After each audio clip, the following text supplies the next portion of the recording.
Hello, welcome to Fishing Without Bait, where you've got here by accident or on purpose. We're glad that you're here. My name is Jim Ellermeyer, a behavioral health therapist, and we attempt to help people explode into their lives through full impact mindfulness.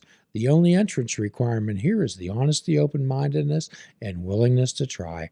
And if you have a few pixie dust sprinkles of each of those, jump on and let the adventure begin. And we are continuing our conversation with Santina Grace. Part of me is like, is it really stranger danger?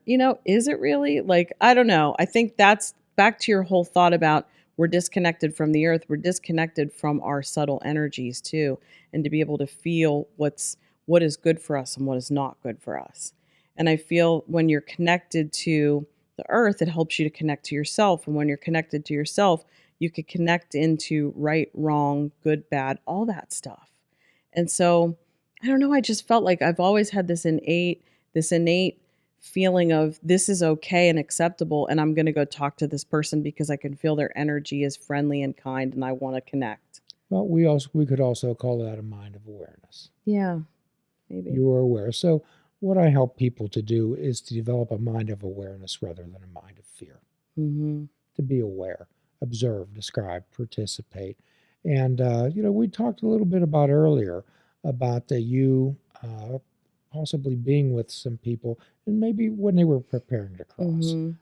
Tell us about that experience. Yeah, so as I've described in other segments, and I'll just bring it up again since maybe people haven't heard what I can do. So a lot of times what I'll do is I'm starting to give a reading or tune into somebody is I'll look at their energy field. And I kind of alluded to that. When I was a child, I could see people's energy, I could interact with it. So I would see colors in an energy field. And I've learned over the years to kind of discern what a certain color means for me. When I see a color, I know that it's generally in people means this. A lot of times if I see like red energy in an aura, that'll be either they've got physical body inflammation or there's some actual anger or agitation there. That's what red means to me. If I see green, it's healing, it's new stuff. So there's all kinds of clues that I have. One of the clues that I have too to know when someone is potentially nearing the end of their life is I could see in their energy field either a grayness or a dimness in that energy field, or even sometimes holes like Swiss cheese, like missing components of that energy field. And for me, I guess the best way I can describe it, it's almost like their life force energy, similar to what my grandfather had described, their oil is kind of running out. And it's the indication that life force energy is just dimming ever so slightly. Just like before a flame goes out, it starts to just go within itself a little bit. And that's happened for me too. So I've had some people who have come to me for, spiritual advice and direction. And this one person came to me and I was very aware that they knew that they were sick. But I could see in the energy field, they were really close to the end. And you're looking okay, just so you know, Jim. Don't worry. But anyways, I could see in this person's energy field the holes that I described, and there was quite a lot of them. And this person actually asked me, do you know how much longer? I know that I'm a sick person. Do you happen to know how much longer? And I've made this kind of pact with my spirit guides, my team, whoever I connect them with. The only way that I'm connecting them with this energy is if it's for someone's best interest, if they can handle it, if it's in some way going to be healing for them. Because I don't think that that's healing for every person to know that, But in this case, this guy asked me a legitimate question. So I asked my spirit team and his spirit team, and I kind of said, how long does this person have? Are you going to give me the information for that? And in my mind's eye, I saw a calendar, and I almost like a camera lens, the calendar zoomed 1 week, another week, and it stopped. Mm-hmm. So I said, I was just shown 2 weeks. And this person was, very shocked because they obviously thought they had more than just 2 weeks. They knew it wasn't a lot of time.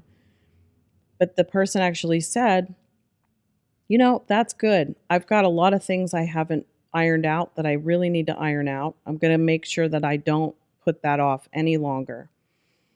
And in that moment, then they went on their way. And sometimes I don't often know what the outcome of that is.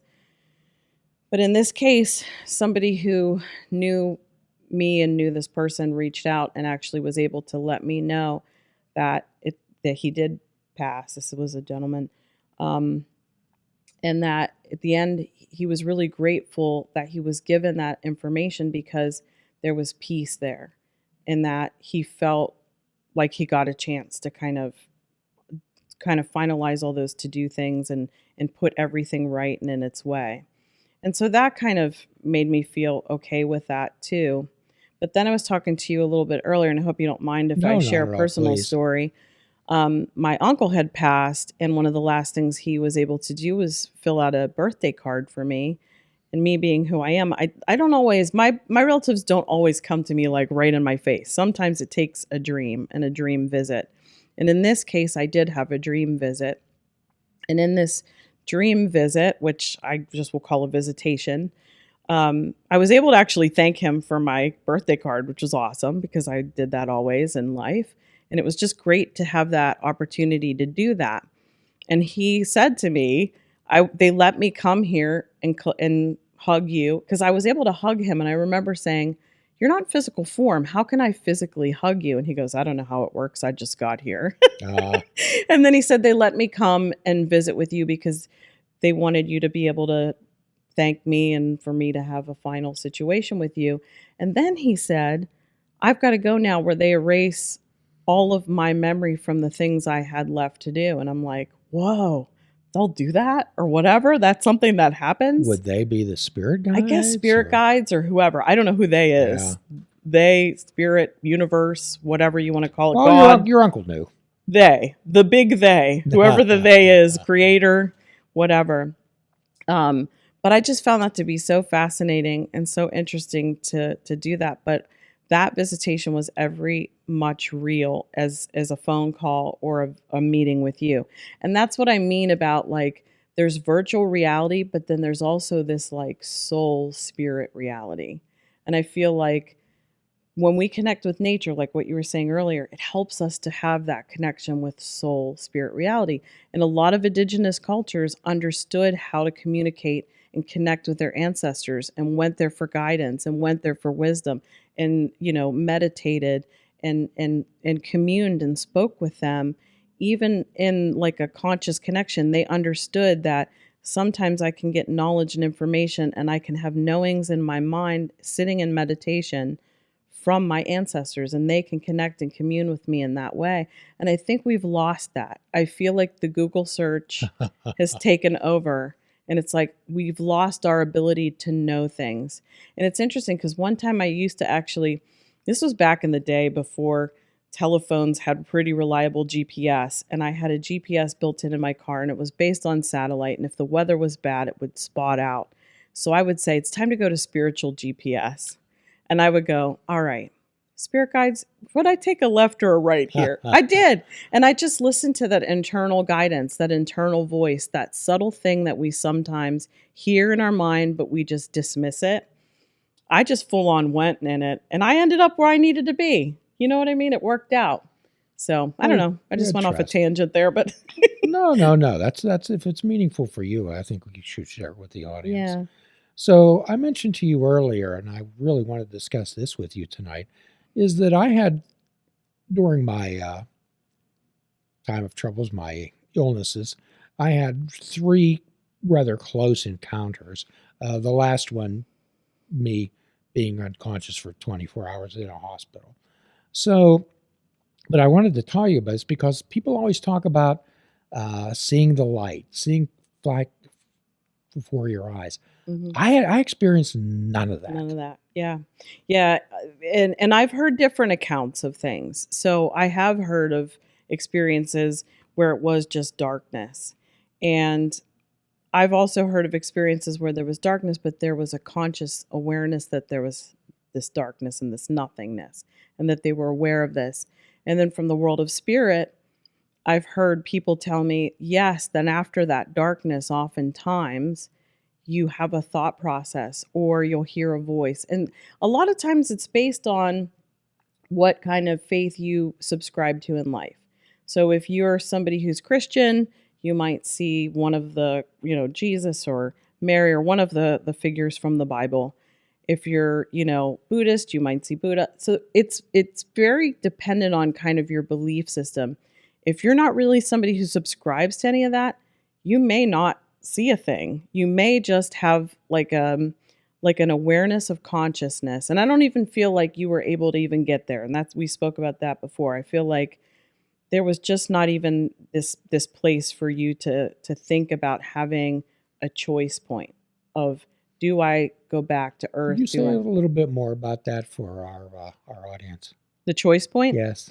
Yeah. So, and I'm not super versed in it, but I've heard of this concept here, and it was from people in spirit and others who've experienced this, where it's darkness, and either you're given this moment of, where do you want to go? What do you want to be? And that's the best way I could describe it, but this isn't really a great way to, it's not very accurate.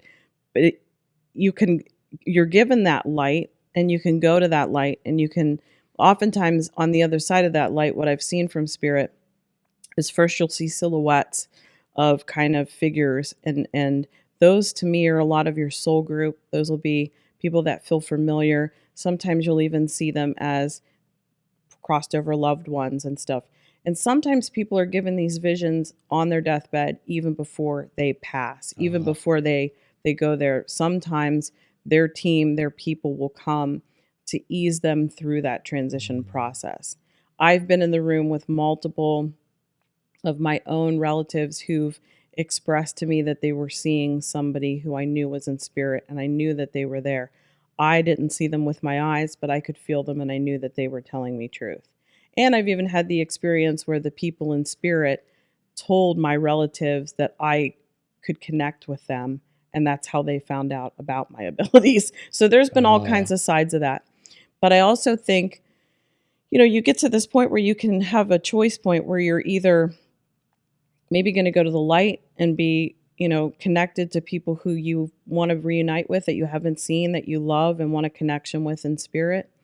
You might be given a choice of, hey, I want to go back to earth. I wasn't done with the things that I wanted to do. I want to have a reincarnation. I want to have another go round. I want to get back on that amusement park ride, which I call life, So there's that choice point. I think there's also a choice point where you can just be part of the universe and just exist. And so in that space, when some people, I think, see nothingness and are aware of being nothingness, there's might even be an unconscious choice. I'm just going to be a part of all that is. I want to be a part of light or air or water or particle or whatever, or nothing, or black matter, nothing, like everything. This is something that I had an extreme spiritual awakening, is that I realized that everything is connected. Everything is equally important.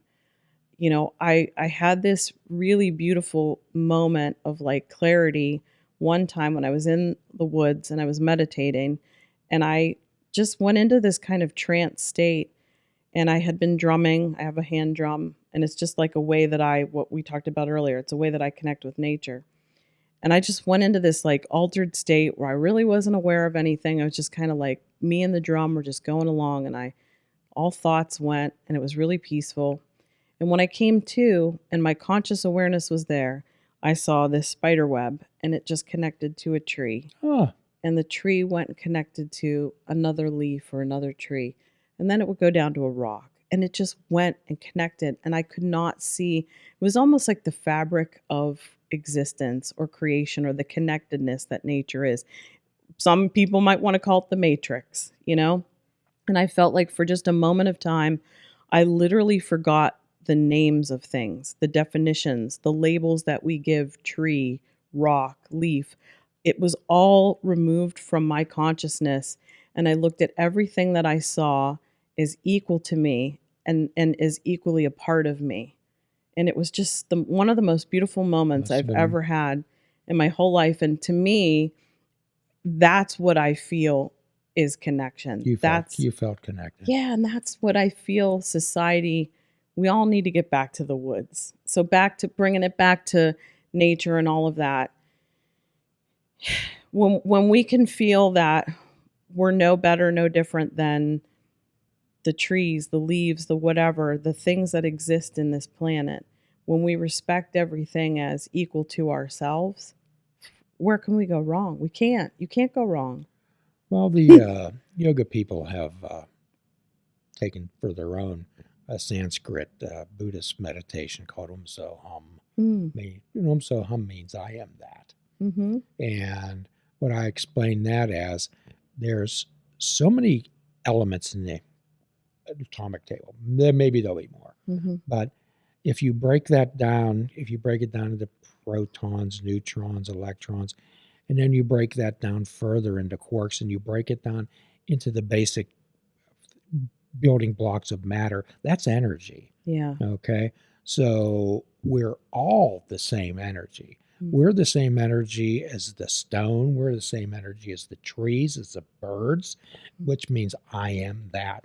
That's right. I 100% agree. And, I'm not the whole Einstein thing with, energy just transmutes. It never stops. It's always going. I'm not a physicist, but I know that enough that makes sense. And from what I've experienced with just living my life and seeing and being exposed to the things that I have been, I know that to be true. I don't need science to prove it to me. It's like I know it to be true. Well, this is one of the reasons that the Buddhists forbid intentional killing, Mm-hmm. the Hindus, many faiths, and because you'd be killing part of yourself. Yeah. You're not going to cut down a tree just because you can. Right. Yeah, but then that makes me, it's funny because on the same flip of the coin that I think about, because I love to dive in the ocean, I'm a scuba diver. And I think about fish eating fish and, how survival is. And I think about, the belief system of you don't kill another life, but then yet there are life forms that can only exist by consuming other life forms, which is interesting to me. It's just all of part of like the juxtaposition and separate. It's part of the cycle. It's part of the cycle. The Native Americans, they only killed what they absolutely needed. I think that's the clue there. I think that's the secret sauce. It's you only consume what you absolutely need and you honor. And I don't know if the fish have a consciousness, but I like to believe that they do, that as they're preying on each other, they're kind of in a space of understanding that was a sacrifice. I don't know. Well, the Native Americans would thank the buffalo. They would. Mm-hmm. And their spirit. And I think that's the whole point of why, Christians or any religion, they'll put a prayer over the food too. It's to honor it. And I think we've lost that too. We aren't just to pray over our meal because of the man in the sky. It's because we need to honor it. Well, it's figuring out what's important. Yeah. And that's what I try to help people do, to figure out what's important, because most people have lost that. That's true. And we'll be continuing our conversation with our delightful, insightful guest, Santina Grace. And as an extra bonus, we'll give you a free prescription. Fruits, nuts, and vegetables. Unplug that television and take up fishing. And for a truly mindful experience, we suggest that you fish without bait. Do a kindness for yourself. Invite joy into your life by making beautiful choices. Forgive another. Forgive yourself. Do kindness every chance that you possibly get. You'll be repaid. And if we're all not the divine's children, none of us are. Till all are free, none are free. Namaste.